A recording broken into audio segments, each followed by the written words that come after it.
Assalamualaikum warahmatullahi wabarakatuh. Mari kita awali kuliah kita dengan membaca berdoa. Berdoa mulai. Semoga pertemuan kita, materi kita nanti saat ini akan menambahkan ilmu dan pengetahuan tentang konsep DRP. Pada kesempatan kali ini kita akan membahas chapter 4, bab yang keempat tentang Production and Supply Chain Management Information System. Setelah kita mempelajari materi ini, diharapkan kita akan bisa mendapatkan beberapa pengetahuan tentang describe the step in the production planning process in a high value manufacturer such as Peter Schneider. Kita akan bisa mendeskripsikan tahapan-tahapan dalam proses perencanaan produksi yang memiliki produksi massal ya. Dalam hal ini nanti akan dicontohkan pada perusahaan Peter Schneider seperti yang kemarin dicontohkan pada bab-bab sebelumnya. Yang kedua, describe Peter Schneider. Sekali lagi, Peter Schneider adalah salah satu contoh perusahaan fiktif ya, yang kemarin kita pakai di dalam menerangkan atau membahas tentang ERP ini. Describe Peter Schneider Production and Material Management Problem, untuk mendeskripsikan permasalahan tentang manajemen bahan baku, artinya mulai pengadaan bahan baku dan produksinya, mulai dari tentang penentuannya, peramalannya, pembeliannya dan lain sebagainya. Describe how a structured process for supply chain management planning enhance efficient and decision making. Bagaimana struktur proses untuk rantai pasok, manajemen rantai pasok itu nanti akan meningkatkan efisiensi dan pengambilan keputusan. Describe how production planning data in ERP system can be shared with supplier to increase supply chain efficiency. Bagaimana data-data yang kita gunakan dalam perencanaan produksi nanti yang kita gunakan untuk ERP itu bisa meningkatkan efisiensi ketika kita berhubungan dengan para pemasok atau supplier.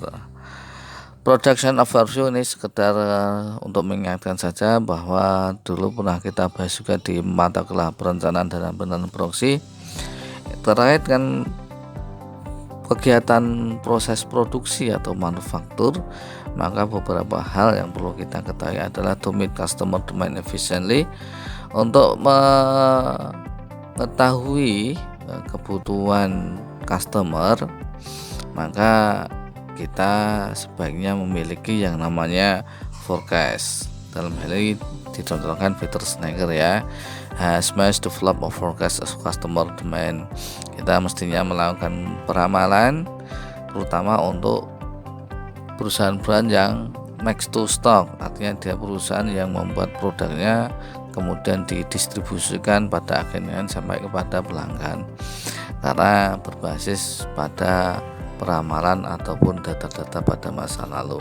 Nah, ketepatan peramalan inilah yang kemudian menjadi titik penting agar tidak terjadinya stock out ataupun mungkin kelebihan di bagian inventory atau warehouse, karena kelebihan juga nanti menimbulkan biaya, kekurangan juga menimbulkan biaya. Develop production schedule to meet the estimate demand ya.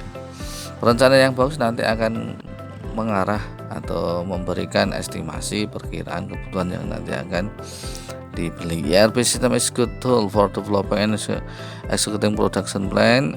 ERP menawarkan perencanaan yang bagus ya, artinya bisa menghandle, bisa melingkupi kegiatan mulai dari peramalan atau forecasting. Goal of production planning is to schedule production economically.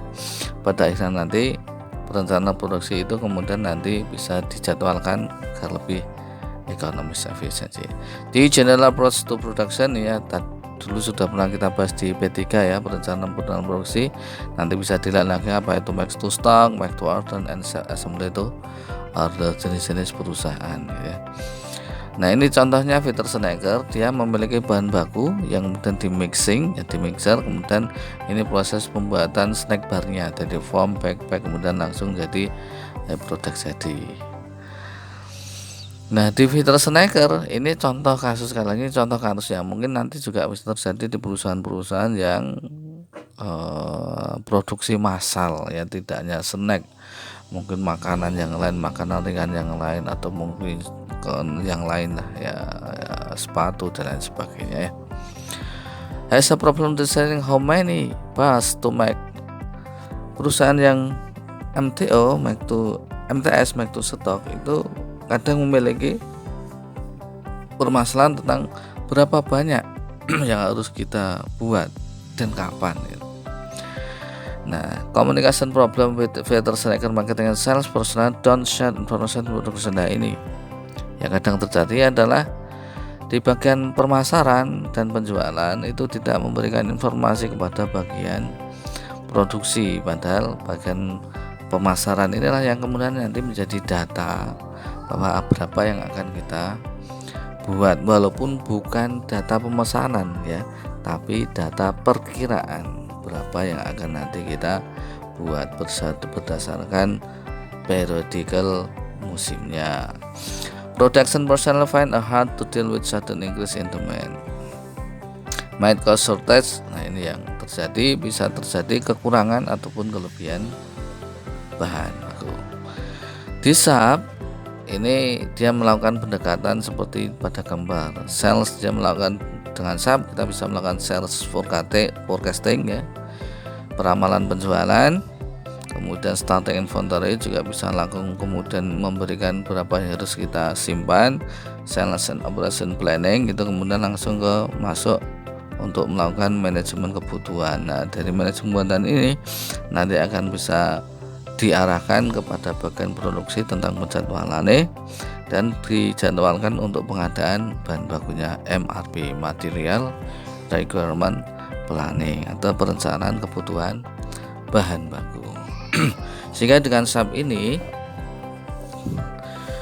karena sudah terintegrasi mulai dari pemasaran sampai dengan produksi ini terintegrasi, maka kebutuhan produksi, kebutuhan jumlah bahan baku dan lain sebagainya, tenaga, mesin dan lain sebagainya sudah bisa dijadwalkan mulai dari awal, karena berdasarkan data penjualan pada masa lalu yang kemudian itu nanti akan menjadi tren data. Oh, berarti untuk yang akan datang kita akan produksi sekian, berarti butuh jumlah bahan baku, tenaga kerja, mesin, dan perjalanan produksinya seperti ini.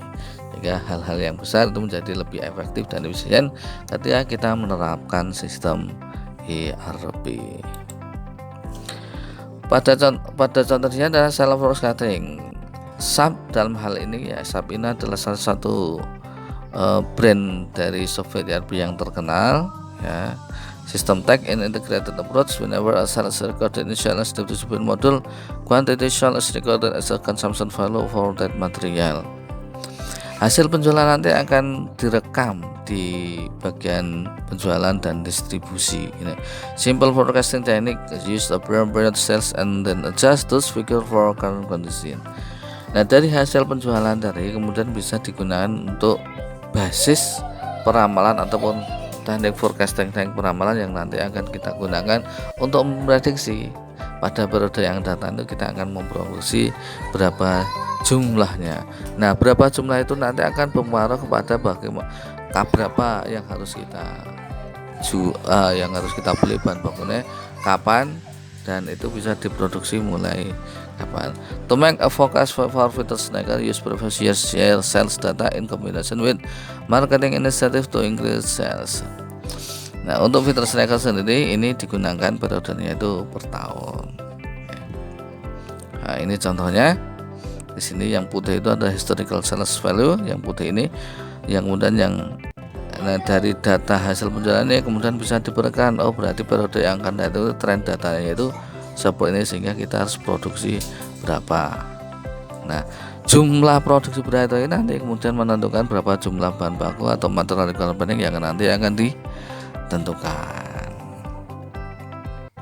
Nah, di sini sehingga nanti SAP juga nanti akan bisa menentukan tentang MRP-nya, Plan Order Purchase Requisition and Purchase, kapan dibeli dan kapan juga akan diterima. Sehingga dengan adanya RP ini maka keuntungan adalah reduction in paperwork, meminimalkan kerja dengan kertas ya, karena semuanya langsung terintegrasi dengan sistem terkomputerisasi, saving in time ya, hemat waktu karena langsung begitu data dimasukkan oleh bagian pemasaran, marketing and sales, maka kemudian langsung bisa diterima oleh bagian produksi dalam bentuk MRP maupun dalam bentuk jumlah kebutuhan untuk produksi, jadwal produksi, dan jadwal pengadaan bahan baku, other efficiency improvement. Oke, ini saya singkat. Untuk lebih detailnya nanti Anda bisa baca sendiri di bahan yang sudah saya sampaikan. Oke, intinya adalah bahwa dengan adanya ERP kita bisa melakukan efisiensi pada tingkat production and purchasing proses. Terima kasih, sampai jumpa pada edisi berikutnya, bab berikutnya. Semoga bermanfaat.